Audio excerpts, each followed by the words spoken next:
अस्सलाम वालेकुम, welcome back to government jobs and test preparation. आज हम ईसीटी का ये सैम्पल पेपर आपके साथ शेयर कर रहे हैं। इसको हम पूरा सॉल्व करेंगे, वन बाय वन इसमें क्वेश्चंस हम सॉल्व करेंगे। जैसा कि आप सबको पता है कि ईसीटी की जॉब्स जल्द ही अनाउंस कर दी जाएंगी। ईसीटी यानी अर्ली चाइल्डहुड टीचर की जॉब्स हैं ये, और फीमेल्स अप्लाई कर सकती हैं इसमें। सिर्फ ये ईसीटी का सैम्पल पेपर है जो इस वीडियो में हम सॉल्व करके आपको दिखाएंगे। ईसीटी का सिलेबस जो है वो हमने ऑलरेडी एक वीडियो में शेयर किया है, तो अगर वो वीडियो आपने नहीं देखी तो लाजमी देखिएगा। उसमें हमने बताया है कि किस किस एरिया से क्वेश्चंस आ सकते हैं ईसीटी की पोस्ट के लिए। स्टार्ट करने से पहले आप सबसे छोटी सी रिक्वेस्ट है कि government jobs and test preparation को ज़रूर सब्सक्राइब कीजिएगा। चलिए स्टार्ट करते हैं। पार्ट 1 है कंप्यूटर या आईटी से रिलेटेड। तो क्वेश्चन नंबर 1 है, what do you mean by landscape in MS word. MS word में लैंडस्केप का मतलब क्या है। तो जब हम एमएस वर्ड डॉक्यूमेंट ओपन करते हैं तो कुछ इस तरह का इंटरफेस आ जाता है हमारे पास।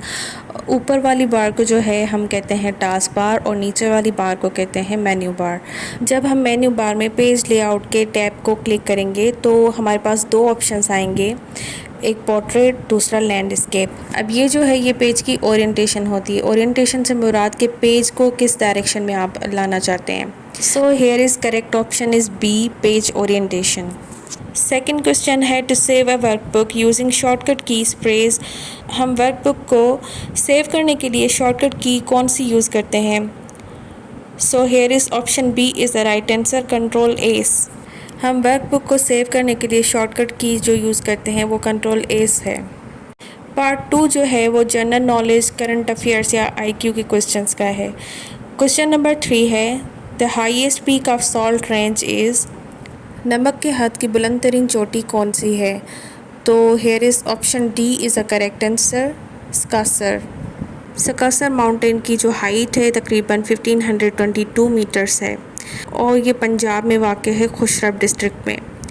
क्वेश्चन नंबर 4 है, what is the original name of K2। K2 का ओरिजिनल नेम यानी कि असली नाम कौन सा है।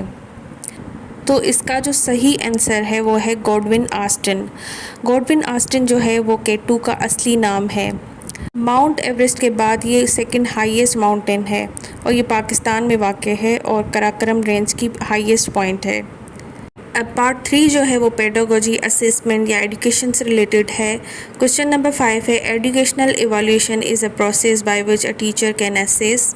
इस क्वेश्चन का मतलब है कि एजुकेशनल इवैल्यूएशन यानी कि तालीमी तशख़ीस एक ऐसा प्रोसेस है जिसके ज़रिए एक टीचर अंदाज़ा लगा सकता है किस बात का। तो एजुकेशनल इवैल्यूएशन के बारे में बात कर लें तो तालीमी तशख़ीस यानी कि एजुकेशनल इवैल्यूएशन एक डेटा को हासिल करना और उसको एनालाइज़ करना है, इस बात को डिटरमाइन करने के लिए कि हर स्टूडेंट का बिहेवियर उनके तालीमी करियर के दौरान कैसे तैयार होता है। इन सिंपल वर्ड्स हम ये कह सकते हैं कि इवैल्यूएशन जो है, एजुकेशनल इवैल्यूएशन जो है एक प्रोसेस है जिसमें टीचर जो है स्टूडेंट की परफॉर्मेंस देखता है, यानी कि उसको डिटरमाइन करता है, एनालाइज़ करता है, असेस करता है। तो ऑप्शन जो है डी करेक्ट है इसमें, students performance. Question number 6 according to John Dewey which side of educational process is basis. यानी कि जॉन डेवी के मुताबिक तालीमी अमल का कौन सा रुख जो है वो बुनियाद है, बेसिस है। सबसे पहले ये जान लेते हैं कि जॉन डेवी थे कौन। जॉन डेवी, जिसको फादर ऑफ एजुकेशनल फ़िलासफ़ी भी कहा जाता है, वो एक साइकोलॉजिस्ट, फ़िलासफ़र और एजुकेशनल रिफॉर्मर थे, जिन्होंने ये बताया कि एजुकेशन जो है वो फ़िक्स्ड करिकुलम के मुताबिक नहीं होनी चाहिए, बल्कि स्टूडेंट्स के नीड्स एंड इंटरेस्ट के मुताबिक होनी चाहिए, यानी कि कॉन्सेप्चुअल स्टडी होनी चाहिए और लर्निंग की न्यू स्ट्रेटजीज़ होनी चाहिए। So according to John Dewey, psychological side of educational process is the basis. So option D is a correct answer. Question number 7 है, it is the set of courses and their content offered at a school, college और university. इसका मतलब है कि school, college या university में जो भी कंटेंट दिया जाता है या कोर्स दिया जाता है उसको हम क्या कहते हैं। तो उसको हम करिकुलम कहते हैं। Option C is the right answer. अब करिकुलम, सिलेबस और कोर्स में जो डिफरेंस है वो ये है कि करिकुलम जो है वो बॉर्डर टर्म होता है, यानी कि सिलेबस, कोर्स, टेक्स्ट बुक्स और एक्टिविटीज़ सब कुछ इसमें आ जाता है। और सिलेबस वो होता है जिसमें लिस्ट ऑफ कंटेंट, टॉपिक्स और टीचिंग मेथड्स आ जाते हैं और इसमें डिस्क्रिप्शन नहीं होती। इसके अलावा कोर्स वो होता है जिसमें डिस्क्रिप्शन दी जाती है और वो डिटेल्ड होता है, यानी कि set of subjects English, math, biology, chemistry, physics, इस तरह से सब्जेक्ट्स आ जाते हैं और वो एक्सप्लेन्ड होता है। क्वेश्चन नंबर 8 है the 3 domains of Bloom's taxonomy are. Bloom's taxonomy के 3 डोमेन्स कौन से होते हैं? सबसे पहले हम ब्लूम्स टैक्सोनॉमी को डिफ़ाइन करते हैं कि यह है क्या। ये बेसिकली एजुकेशनल स्किल की ग्रेडिंग यानी कि दर्जाबंदी की सीक्वेंस होती है जो कि क्लासरूम में टीचर और स्टूडेंट्स की मदद कर सकती है। और इसके 3 डोमेन्स होते हैं basically. First is cognitive learning domain, second is affective learning domain and third is psychomotor learning domain. Cognitive learning domain जो है वो थिंकिंग से रिलेटेड होता है, इसको कोर लर्निंग डोमेन भी कहा जाता है। अफेक्टिव लर्निंग डोमेन जो है वो फीलिंग, इमोशन या एटीट्यूड से रिलेटेड होता है। और थर्ड है साइकोमोटर लर्निंग डोमेन, इसमें एक्शन बेस्ड लर्निंग होती है, यानी कि स्टूडेंट्स फिजिकल लेवल पे कोई काम कर रहे हो तो उसको हम साइकोमोटर लर्निंग डोमेन कहते हैं। सो the correct option is option A, cognitive, affective and psychomotor. तो ये था पेडागोजी का सेक्शन जो हमने सॉल्व किया। इसमें से बहुत क्वेश्चंस आते हैं स्पेशली ईसीटी में, तो इसमें आपकी प्रैक्टिस करना लाजमी है। अब पार्ट 4 है सब्जेक्ट से रिलेटेड, जिसमें पहले इंग्लिश सेक्शन आ जाता है। पहले रीडिंग कॉम्प्रिहेंशन आता है जो हम रीड करेंगे पहले, उसके बाद एमसीक्यू सॉल्व करेंगे इसके। Can we see that the earth is globe? Yes, we can. When we watch a ship that sails out to sea, if we watch closely, we see the ship begins to disappear. The bottom of the ship disappears first, and then the ship seems to sink lower and lower until we can only see the top of the ship, and then we see nothing at all. What is hiding the ship from us? It is the earth. Stick a pin most of the way into an orange and slowly turn the orange away from you. You will see the pin disappear just as the ship does on the earth. तो हम इनके questions और options देख लेते हैं।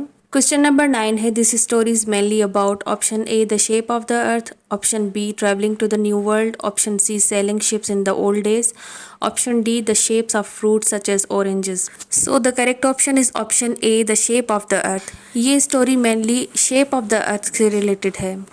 Question number 10 है the ship in this story was a sailing ship, option D is a right answer. Question number 11 है a globe is shaped like an orange, option C is the right answer. अब यहाँ पे vocabulary है जिसमें synonym है पहले। Question number 12 है their diet is often grossly unbalanced. अब यहाँ पे ग्रॉसली का सिनोनिम क्या होगा? ग्रॉसली मीन्स मजमूई तौर पे। तो हम इसके ऑप्शंस देख लेते हैं। नियरली का मतलब है तकरीबन, ऑफन का मतलब है अक्सर, फ्रीक्वेंटली का मतलब है कसरत से। सो ऑप्शन ए करेक्ट होगा इसमें, कम्प्लीटली मतलब के मुकम्मल तौर पर। क्वेश्चन नंबर 13 है the whole thing is a vicious circle. Vicious का मतलब है शैतानी। तो हम इसके ऑप्शंस देख लेते हैं। ऑप्शन ए में है सिवियर, सिवियर का मतलब है शदीद, वेरी बैड का मतलब है बहुत बुरा, डेंजरस का मतलब है ख़तरनाक और क्रिटिकल का मतलब है तनकीदी। तो जो सूटेबल ऑप्शन है वो है सी, डेंजरस। अब यहाँ पे एंटोनिम्स हैं। क्वेश्चन नंबर 14 है the people must then go hungry. Go hungry means they don't have enough food to eat, मतलब कि उनके पास ज़्यादा खाना नहीं है, इनफ फूड नहीं है खाने के लिए। तो इसका जो अपोजिट होगा वो होगा well fade, option D is a right answer. Question number 15 है a particular country might be generous. Generous का मतलब है बेलौस, सखी, दिल बड़ा रखने वाला। तो इसके हम ऑप्शंस देख लेते हैं। मेजरली का मतलब है कंजूस, मॉडरेट का मतलब है एतदाल पसंद यानी मोतदिल, एक्स्ट्रावेगेंट का मतलब है इसराफ या इजाफी खर्च करने वाला, फ्रूगल का मतलब है किफ़ायत शुआरी। तो here is option A is a right answer, miserly. Generous का अपोजिट मीनिंग मिजरली होगा। प्रीपोजिशंस देख लेते हैं। क्वेश्चन नंबर 16 है द कमिटी रिग्रेट्स दैट एक्सीडेशियल request for a month's paid leave. यहाँ पे बी करेक्ट ऑप्शन है, to accede to your request for month's paid leave. Question number 17 है our college is affiliated dash the university of Sindh, with the university of Sindh, affiliated with, option A is the right answer. अब यहाँ पे error detection है। George has not completed the assignment yet and Maria hasn't neither. यहाँ पे error जो है D option है, हैज़न्ट neither. यहाँ पे लगेगा हैज़न्ट ईदर। क्वेश्चन नंबर 19 है the sun rose before I got up. इस सेंटेंस में कोई भी ग्रामेटिकली मिस्टेक नहीं है, ये बिल्कुल करेक्ट सेंटेंस है। And it is a very simple sentence where sun rose is a main clause and before I got up is a subordinate clause. अब यहाँ पे मैथ सेक्शन स्टार्ट हो जाता है जिसमें एज प्रॉब्लम और रेशियो प्रॉब्लम दिए गए हैं। वीडियो ऑलरेडी बहुत लंबी हो चुकी है, तो ये प्रॉब्लम्स जो है ये किसी अलग वीडियो में आपको समझाएंगे। इसके अलावा जो भी टेस्ट वगैरह में प्रॉब्लम्स आते हैं वो आपके साथ शेयर करेंगे, जिसमें एज प्रॉब्लम्स होंगे, रेशियो के प्रॉब्लम्स होंगे, तो इनकी एक सेपरेट वीडियो होगी इंशाल्लाह, बहुत जल्द हम अपलोड करेंगे। नेक्स्ट है जनरल साइंस सेक्शन, जिसमें बायोलॉजी, केमिस्ट्री और फिजिक्स के क्वेश्चंस हैं। क्वेश्चन नंबर 22 है what does angstrom mayor. Angstrom जो यूनिट है वो लेंथ का यूनिट है, जो कि इक्वल होता है 10⁻⁻10 मीटर के या 0.1 नैनोमीटर के, जो कि लाइट की वेवलेंथ को मेयर करता है। इसके अलावा इसकी विजिबल स्ट्रेचेस जो है लाइट की वो है 4000 angstrom to 7000 angstrom. Question number 23 है light year is related to. Light year किसका यूनिट है। यहाँ पे ऑप्शंस दिए गए हैं। एनर्जी का यूनिट है जाउल, स्पीड का यूनिट है मीटर पर सेकंड, इंटेंसिटी का यूनिट है वाट पर मीटर स्क्वायर और डिस्टेंस का यूनिट है लाइट ईयर। तो option C is the right answer. Question number 24 wind energy is the dash energy. Wind energy कौन सी एनर्जी होती है। ऑप्शंस देख लें। पोटेंशियल एनर्जी होती है स्टोर्ड एनर्जी। ट्रांसवर्स एनर्जी वो होती है जिसमें सब इलेक्ट्रोमैग्नेटिक वेव्स होते हैं। And kinetic energy is a moving energy, so option C is the right answer. Wind energy is the kinetic energy. Question number 25 है which of the following pairs is incorrect. यहाँ पे options देख लें। इसमें पूछ रहा है कि गलत ऑप्शन कौन सा है, गलत जो डिस्कवरी है वो किसकी है। तो देख लें, रॉइंगटन ने एक्सरे डिस्कवर किया था, ये सही ऑप्शन है। न्यूटन ने लॉ ऑफ ग्रेविटेशन दी थी, ये भी सही ऑप्शन है। और डी जो ऑप्शन है वो पास्चर है, जिसने बैक्टीरियोलॉजी डिस्कवर की थी। और ऑप्शन सी में देखें फेराडे डिफ्यूजन ऑफ गैसेस, ये गलत ऑप्शन है, तो इसको हम टिक करेंगे। फेराडे ने इलेक्ट्रोमैग्नेटिक इंडक्शन डिस्कवरी दी थी। क्वेश्चन नंबर 26 है who discovered circulation of blood in human body. So look at the options. Edward Jenner एक फिजिशियन था जिसने वैक्सीनेशन ईजाद की थी। ऑप्शन बी है जोसेफ लिस्टर, जिसने डिस्कवर किया था कि वाउंड्स को कैसे इन्फेक्शन से बचाया जाए during surgery and after surgery. Option C है विलियम हार्वे, जिसने ब्लड सर्कुलेशन के बारे में डिस्कवरी दी थी। तो option C is the right answer. Question number 27 है unit of energy in MKS system is. Option A volt electric potential difference का यूनिट है। ऑप्शन बी अर्ग, जो कि सीजीएस सिस्टम में एनर्जी का यूनिट है, यहाँ पे एमकेएस सिस्टम में पूछा गया है। Option C ohm electric resistance का यूनिट है। एंड ऑप्शन डी जाउल, जो कि एनर्जी का यूनिट है एमकेएस सिस्टम में। So option D is right answer. Question number 28 है the intensity of earthquake is measured with a. Option A barometer वो होता है जिससे हम एटमॉस्फेरिक प्रेशर मेयर करते हैं। ऑप्शन बी हाइड्रोमीटर वो होता है जिसमें हम ह्यूमिडिटी या एयर में वाटर वेपर्स का अमाउंट मेयर करते हैं। ऑप्शन सी पॉलीग्राफ वो टेस्ट होती है जिसको हम लाई डिटेक्टर टेस्ट भी कहते हैं, और वो ये इंडिकेट करने के लिए यूज़ की जाती है कि लोग सच बोल रहे हैं या झूठ बोल रहे हैं। ऑप्शन डी है सीस्मोग्राफ डिटेक्ट और मेयर करता है अर्थक्वेक के वेव्स की स्ट्रेंथ को और ड्यूरेशन को।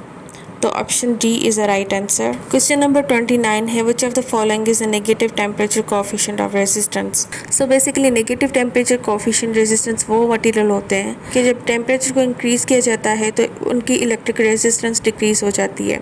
Basically semiconductors possess a negative temperature coefficient. Now look at the options. Copper, iron, tungsten, ये जो तीनों ऑप्शंस हैं ये कंडक्टर्स हैं। Option C silicon is a semiconductor, hence it is the right answer.